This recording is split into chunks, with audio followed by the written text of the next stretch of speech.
welcome to Support Life, a program focusing on current social issues from the life-affirming perspective. I'm Gavin Baulch, and later in the program we will be featuring one of the Street Talk interviews that we recorded last December, and this was with members of the public in the Bourke St Mall in Melbourne. But now our guest is Johanna Hoare from the Pregnancy Assistance Frankston. Welcome, Johanna. Thank you, Gavin. Frankston's a lovely area, the peninsula and... Oh, the beaches are beautiful. Good. And the people there are wonderful too. That's nice. But prior to that, you came from the Dandenong area. I did. I grew up in Bourke, which is a farming community. Yes. Well known for the tulips, of course. Yes.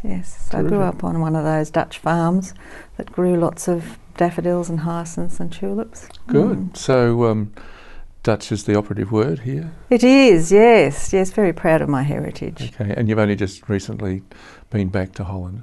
Yes. I was born in Holland in 51 and I went back when I was 60, so it's a long wait between.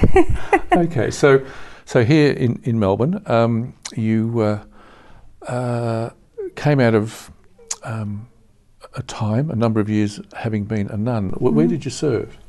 I started in my training in Canberra and lived there for 7 years. I did my teacher training there as well as my theological training, and taught in St Benedict's Primary School. And after that 7 years I moved to Melbourne, to Mooralbark, where I taught for another year and then moved into youth work in the parish. So I did that for about 4 years and I just really, really loved that. Yeah. And music played a part in that? Huge part.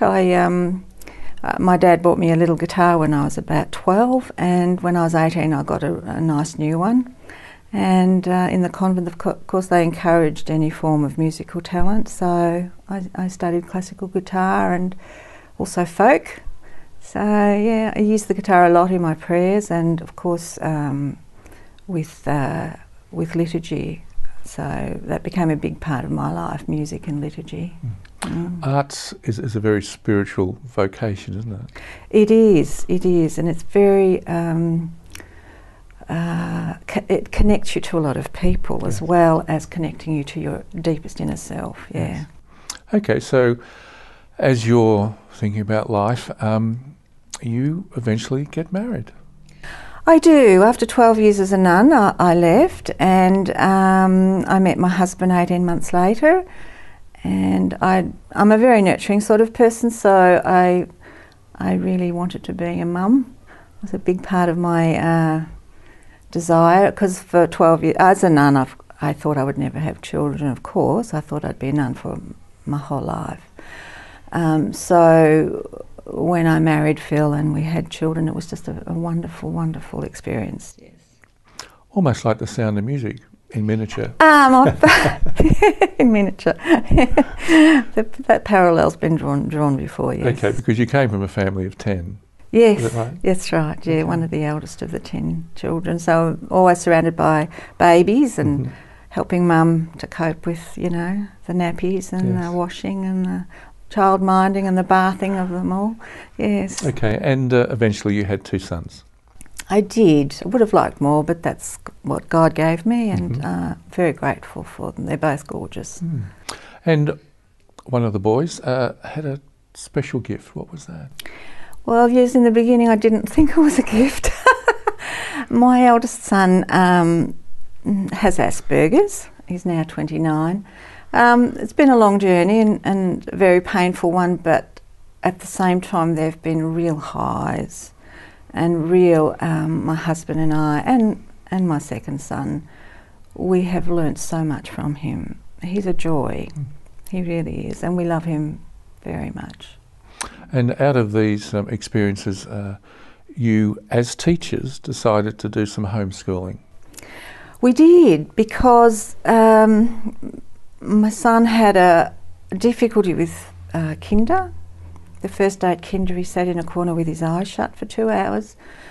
And that was the first time we realised that maybe he had a social problem with the bigger world. And then in grade 2, by March in grade 2, things just went pear-shaped really, and we approached the principal, and our options were pretty much nil, so we decided to take him home and school him, which we did for 6 years. Yeah, we took both sons out, and yeah, it was a really wonderful experience. It had its moments, but it was a wonderful experience. Yes. Okay, so we're going to combine all of these experiences together, and then we're going to move ahead in time. Yes. And you and your husband were having let's call it a picnic down Frankston way. Yeah, at the beach. Lovely. So what was so special about this picnic? Well, our boys have grown up, of course, so we like to walk along the beach and have a lunch together, and we stopped off at an organic store on our way home, and I was just whinging to him about, the boys are in their mid to late 20s and no sign of them getting married, and when am I going to be a grandma? And we pulled up to park our car right outside Pregnancy Assistance Frankston, and I thought, I've been thinking about doing volunteer work for some time now. I thought that might be interesting. I'll go and see what they do. So I opened the door and absolutely delighted by what I found there. Okay, so here's a bit like the Lion, Witch and the Wardrobe. You walk into a wardrobe. Yes. A great mystery, a great moment with God, really, wasn't it? It was very much a godsend in my life. My health was not crash hot at the time, and since working with Pregnancy Assistance for the last 12 months, my health has just gone from good to better to best. It's just because I'm thriving there. I enjoy the company of fellow volunteers, very inspiring people. And Liz Ransom and Denise de Graaf, who have been there since its inception, they're founding members. I just find them most inspiring women of faith, and a lot of fun as well. I think life's meant to be fun. We're meant to find that deep joy within us. Mm-hmm. Sometimes it needs a little candle on it to light the fire. So how many volunteers would there be at Pregnancy Assist? We have 20, and they vary from working 1 or 2 days a week to just working a couple of hours a week. And of course there's a huge network beyond that of people who just come in and do little jobs for us here and there, like fix up our phone system or our computer system, or apply for grants. So there's a wide network of people who are loosely attached to us, yes. But we're appreciative of all of the people who help out. Good. Well, Johanna, we're going to come back and look at this title that some of the young mothers have given you, which is grandmother or grandma. Yeah, I'm grandma, and I love it. Well, that's good. So in a moment, we're going to come back and unpackage that a little bit. You've been watching Support Life, and we'll be back after the break.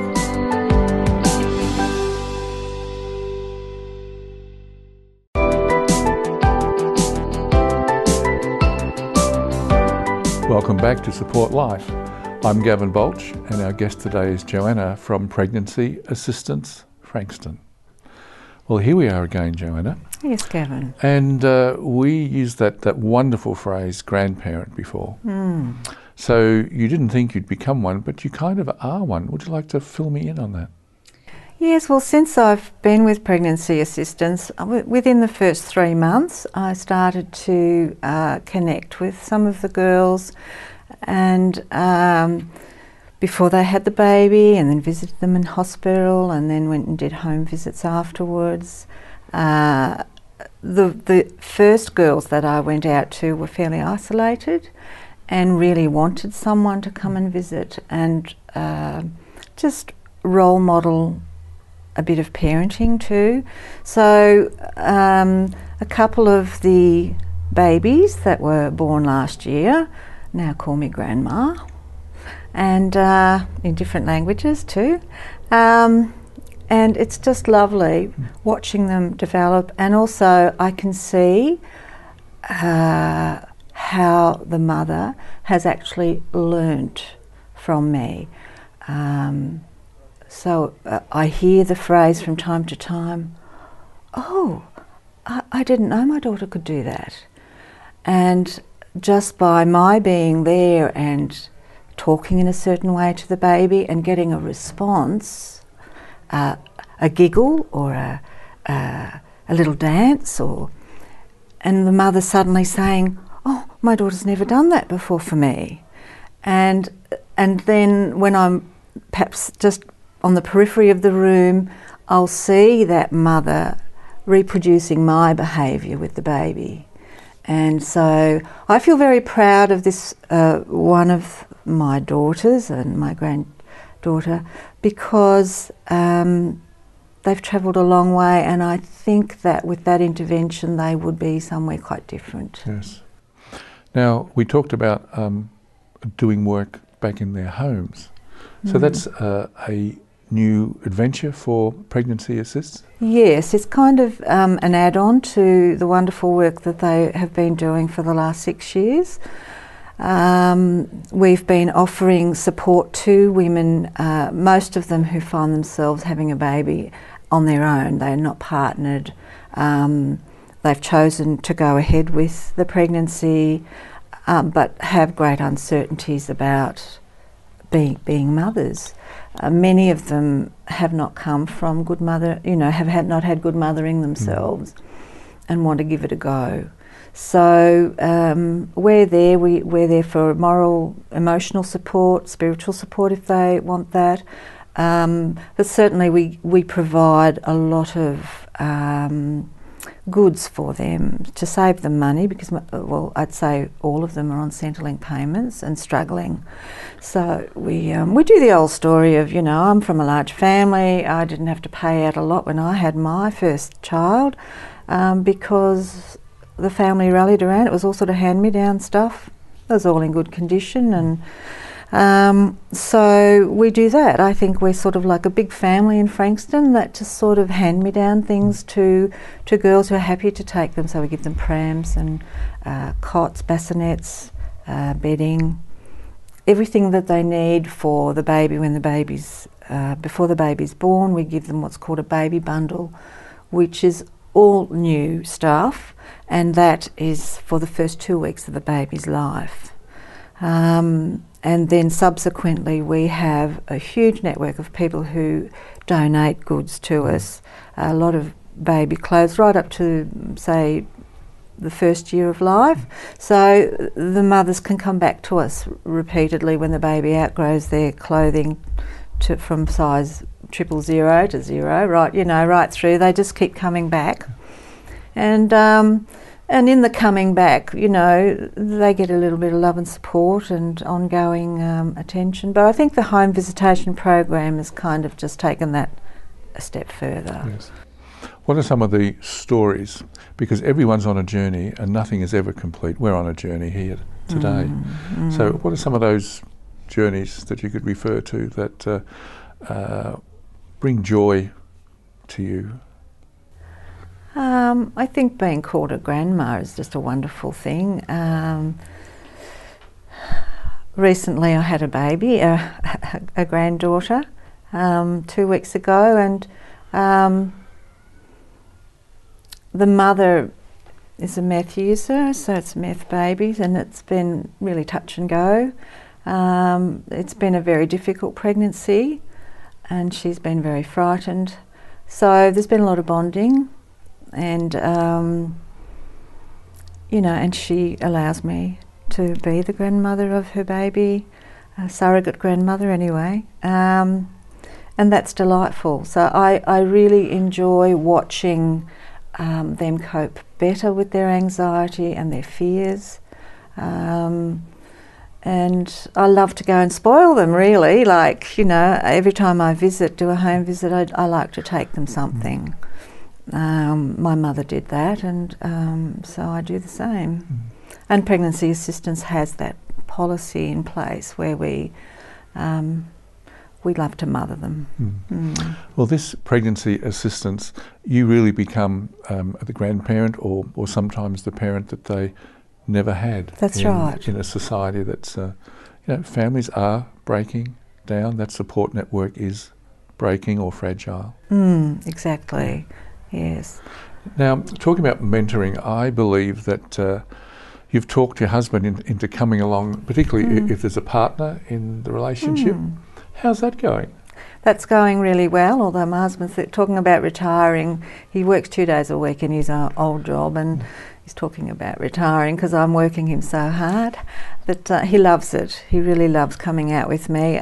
Most of the girls that we work with are on their own, but some of them are still partnered, have a partner, and they need a father figure as much as the female needs a mother figure. So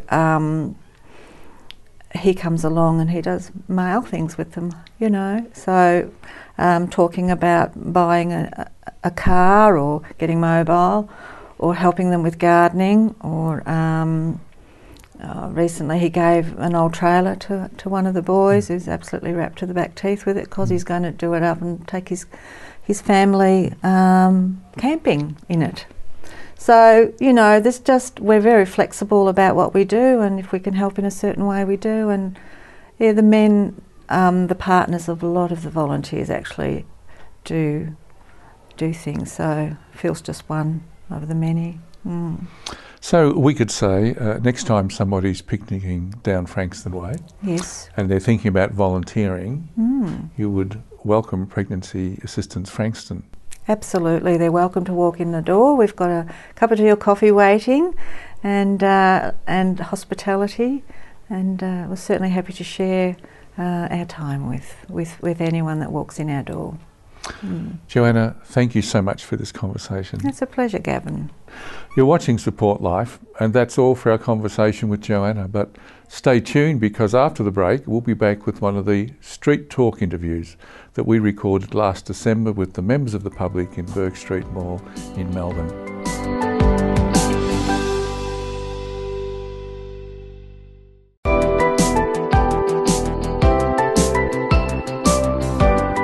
Welcome, Johanna, to Support Life program. Thank you. I'm going to ask you a few questions. The first question is, do you value human life and why? Of course I value human life because I'm alive and I enjoy every minute of being alive, and I think it's a precious thing that we all deserve a chance to experience, you know. Yeah, absolutely. Do you know what the current abortion laws are in Victoria? No, I don't. Have you or anyone you know ever been affected by abortion? Yeah, my sister. Yeah. She had a gallbladder infection at the same time that she got pregnant, and then it wasn't such a good situation for her, and she also had one son, but her previous husband had already left, so she was, you know, with a boyfriend, and she didn't really know what to do, so she decided the best thing for everything was to get an abortion. Understandable. Appreciate your honesty there. If you heard that a pregnant woman had died in a car accident, would you consider the child she's carrying a second death or not? Yes, yeah, of course. Why? Because I believe it's a person already once it started to grow inside you, you know? And I believe the mother, of course, would already have a connection with it, so she would definitely consider it a second death. Would it be safe to say that if a child is considered a human, would it be safe to say that the child carrying within the baby that she's carrying that is 3 to 6 months old in the womb, would that be considered a human as well? I believe so, yeah. Okay. For the same reasons that obviously for the I think, I mean, if you ask the mother herself, she'd definitely tell you, like, that's a human being inside me, I feel it. Absolutely. You know? Now, under what circumstances would it be justifiable to terminate a child? Under what circumstance? That's really difficult, and it's really personal, really, and for everybody has their own opinion, but you could only really understand it if you're in that person's situation, you know. You know, some people just cannot raise the child, and there's so many reasons, financial reasons. Some people don't even have a home, they can't feed themselves in time, so how could they raise a child like that? Do you think in those circumstances that it would be justifiable or it wouldn't be justifiable, or not sure? I'm not too sure about that. For my sister, you know, in her circumstance, I can say I understand because she's already a single mom and had somebody leave her with a son, and she had to go through a lot of stuff. and he's going to grow up without a father, and that's a difficult thing for him too. Sure. Do you think people are influenced socially or politically about their decisions to abort? Yeah, I think so. They're influenced by maybe what the like boys. in the same with my sister's situation, her boyfriend was totally against it, you know, so it was really tough. Yeah, everybody has a really strong opinion about abortion, but yeah. Absolutely. We're finding that out today. Yeah. And did you know that abortion is actually legal in Victoria right up until birth, the day of birth? The day of birth? Yes. No. It is. No, I think that's a little bit wrong. No, it's 100% correct. You can look it up. No, but I think that's yeah. humanely wrong, you know, to the day of birth. No, I couldn't do that for sure, no. It's like the day before is you can terminate. The day after, it's murder. It's incredible, isn't it? Well, yeah. In Australia, 100,000 unborn children are aborted yearly. Firstly, did you know this? No. Okay. Secondly is if any other sector of the human race was so mistreated, would you stand up and say something for the rights of the unborn? Yeah, I guess so. I would want to, you know. In myself, I would want to be that kind of person that could stand up and say something for it. Especially for my family, you know, knowing my sister and my mom. Yeah, and if I would ever have to be in that situation, I would want someone to do the same for me, you know, help me out. That's all you need is some support. Then you can fight through it, I think. Of course, absolutely. Thank you so much for coming in our program and speaking. That's okay. And we really appreciate it. Thank you.